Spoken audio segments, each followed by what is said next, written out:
இன்றைக்கி என்ன மணி என்ன 8 ஆகும்னு நினைக்கிறேன். மணி வந்து 7:32. சரியா, எனக்காக சமைச்சிட்ருக்கேன். நாய்க்கு போய் சோறு நாய்க்கு அரிசி கேஸ் ஸ்டவ்வில் வந்து சாப்பாடு வச்சுட்டு அது எப்படியும் 1.5 மணி நேரம் இல்லைன்னா 2 மணி நேரம் ஆகும் வேகத்துக்கு. பீஃப் போட்டேன்னா ஒரு 2 மணி நேரம் ஆகும். சிக்கன் தலைக்கால் போட்டோன்னா ஒரு 1.5 மணி நேரத்தில் வெந்துடும். இப்போல்லாம் சிக்கன் தலைக்கால்லாம் கிடைக்க, ஸோ அதனால் வந்து பீஃப் தான் போட்டேன் இன்றைக்கி. பீஃபோ மீல் மேக்கர் ரைஸ் அதை வச்சுட்டு நான் வந்துட்டேன். அது வெந்துட்டுருக்கோம், அதுக்குள்ளே எனக்கு சமைக்கிறேன். ஹோட்டல் போகிறத குறைச்சிக்கலாம் அப்படிங்கிறதுக்காக சமைக்க ஆரம்பித்தேன்.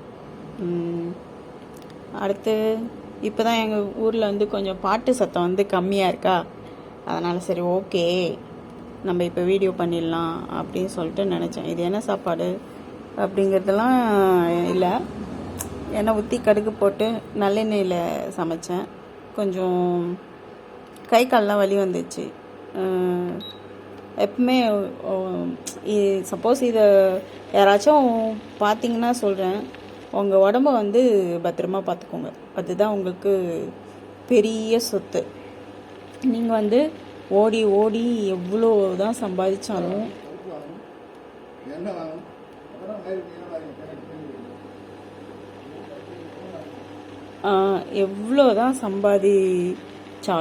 அதெல்லாம் உங்களுக்கெல்லாம் கிடையாது. சரியா, நீங்கள் உங்கள் உடம்பை பார்த்துக்கிறது கொஞ்ச நாள் போச்சுன்னா உங்கள் சொந்தக்காரங்களுக்கே நீங்கள் உடம்பு சரியில்லாமல் இருந்தீங்கன்னா சலிச்சு போயிடும். அப்புறம் அவங்களுக்குன்னு ஒரு வாழ்க்கை இருக்கும். நீங்கள் கட்டின பொண்டாட்டியாக இருந்தாலும் சரி தான், நீங்கள் டேய் உள்ளே வராத நீங்கள் கல்யாணம் பண்ணிக்கின பொண்டாட்டியாக இருந்தாலும் சரி தான், அப்படியே உங்களை லவ் பண்ணி அப்படியே தாங்குறவங்க புருஷனாக இருந்தாலும் சரி தான், எதுவுமே வந்து உங்ககிட்ட அழகு, இளமை, அதுக்கப்புறம் அந்த வனப்பு, கையில் காசு, ஆரோக்கியம், இதெல்லாம் இருக்கிற வரைக்கும் தான்.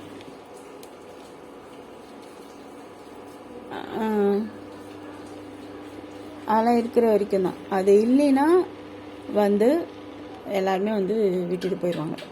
அவங்களுக்கு வந்து இன்னொரு ஹஸ் கிடைப்பாங்க, இன்னொரு ஒய்ஃப் கிடைப்பாங்க, இன்னொரு லைஃப் பார்ட்னர் கிடைப்பாங்க, இன்னொரு லவ்வர் கிடைப்பாங்க.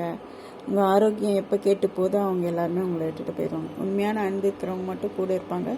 அந்த உண்மையான அன்பு இருக்கிறவங்களுக்கு நீங்கள் பாரமாக இருக்கலாமா? அவங்க உங்கள் கூட சேர்ந்து வாழணும், சந்தோஷமாக வாழணும் அப்படியே சொல்லிட்டு தானே அவங்க அந்த உண்மையான லவ்க்காக வந்திருக்காங்க. அதனால் அந்த மாதிரி இருக்க வேண்டாம் அப்படிங்கிறது தான். இது முருங்கைக்கீரை. நேற்று நான் வந்து அது வந்து பண்ணைக்கீரை ஒரு அம்மா கொடுத்தாங்க. இது முருங்கைக்கீரை கூடுமான வரைக்கும் ஃப்ரிட்ஜில் வைக்கிறத வந்து நான் வந்து அவாய்ட் பண்ணுறேன். ஒன்று ஃப்ரிட்ஜில் வச்சுட்டா கெட்டு போகாதுங்கிறது ஒரு விஷயம். என்னால் அந்த ஃப்ரிட்ஜு அங்கே இருக்கிறதுனால என்னால் நகர்ந்து போய் ரொம்ப நகர முடியல, ஷோல்டர் வலிக்குது. ஸோ அதனால் எனக்கு ஃபஸ்ட்லாம் எனக்கு எவ்வளோ பெயின் இருந்தாலும் அதெல்லாம் வெளியில் சொல்ல மாட்டேன். எனக்கு இவ்வளோ பெயினாக இருக்குது, இவ்வளோ இதாக இருக்குது அப்படின்னு சொல்லிட்டு. ஏன்னா நம்ம வியாதி மேலே வந்து கவனம், வியாதி இல்லைங்க, அது ரொம்ப வேலை செய்கிறதுனால ஏற்படுற ஒரு பெயின், அவ்வளோதான்.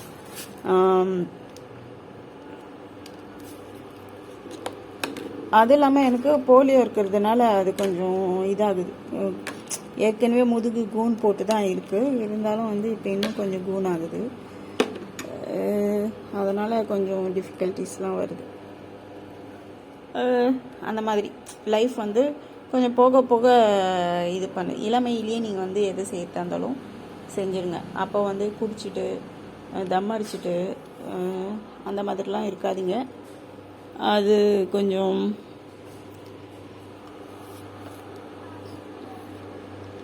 வாழ்க்கை தானே. ஒரு பையன் சொன்னான், கொஞ்ச நாள் தானே வாழ்க்கை, அந்த வாழ்க்கையை வந்து அனுபவிச்சுட்டு செத்து போயிடலான்னு. அனுபவிச்சுட்டு நீங்கள் செத்து போயிட்டா ஒன்றும் பிரச்சனை கிடையாது. நம்ம அனுபவிச்சுட்டு இன்னொருத்தங்களுக்கு பாரமாக இருக்கும்போது அவங்களையும் வாழ விடாமல் பண்ணுறோங்கிறது தான் எனக்கு தெரிஞ்சது. இப்போ பழைய சின்ன புது ஞானோதயம். எல்லாரும் சேர்ந்து ஒரு செயலை செஞ்சோம்னா அது ஒன்றும் பிரச்சனை இருக்காது. இந்த மாதிரி ஒரு பிரச்சனை இருக்கும்போது அது கொஞ்சம் கஷ்டமாக இருக்கும், அவ்வளோதான். சரியா, இதில் வந்து என்ன போட்டேன், நல்லெண்ணெய், கொஞ்சம் நெய். ஏன் இவ்வளோ எண்ணெய் சாப்பிட்றேன் அப்படி சொல்லாதீங்க. அப்புறம் கடுகு, மிளகாத்தூள். இதில் என்ன போட போகிறேன், கொஞ்சம் கொதி வந்துடுச்சுன்னா இதுக்கு என்ன சாப்பாடுலாம் எனக்கு தெரில, கொதிக்குதான்னு சொல்லிட்டு பார்த்துட்ருக்கேன். அவ்வளோதான். நம்ம சமைக்கிறது தானே சமையல். ஆரம்பத்தில் வந்து அவங்கவுங்க அப்படி தானே சமைச்சிருப்பாங்க. இதில் வந்து முருங்கைக்கீரை போட போகிறேன். கொஞ்சம் சூடாச்சா தொட்டு பார்க்கலாமான்ட்டு. புது சமையலுங்க, எனக்கு அவ்வளோவா சமைக்க தெரியாது, டேஸ்டாலாம் சமைக்க தெரியாது. எனக்கு சாப்பிட்ற அளவுக்கு நான் சமைச்சிப்பேன், அவ்வளோதான். மற்றவங்களுக்கு சமைச்சு போடுற அளவுக்குலாம் நமக்கு சமைக்க வராது. கொதி வரும்னு பார்க்குறேன், வரமாட்டேங்குது. இன்னும் கொஞ்சம் ஹை வைப்போமா, வந்துடுமா. ஹை வச்சேன். இப்போ கொஞ்சமாக டுக்குன்னு முட்டை போடுது.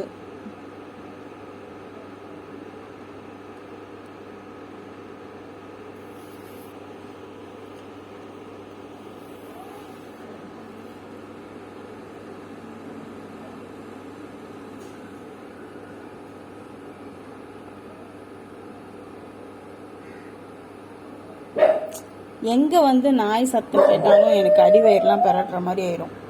ஐயோ, ஏதோ ஒரு நாய்க்கு வந்து பிரச்சனை ஆயிடுச்சு சொல்லிட்டு.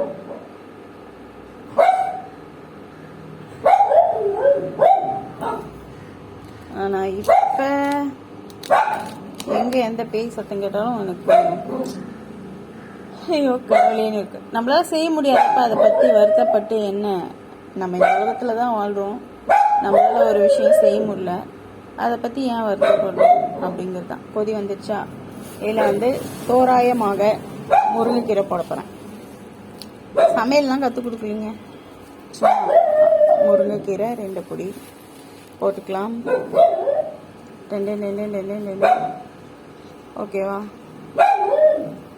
இது எனக்கான சமையல் தான். நாய்க்கு எப்படி சமைக்கிறேன்னா அதே மாதிரி தான் நானும் சமைப்பேன்.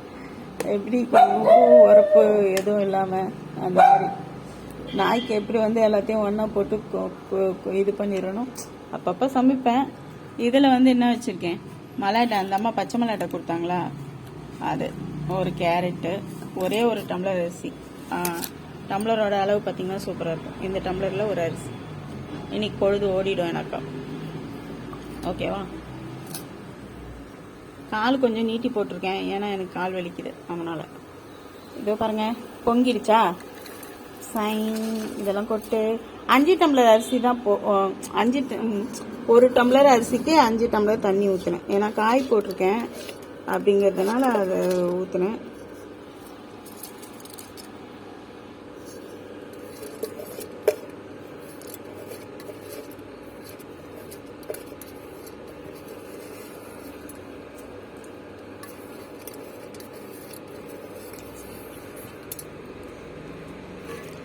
அவ்வளவுதான்.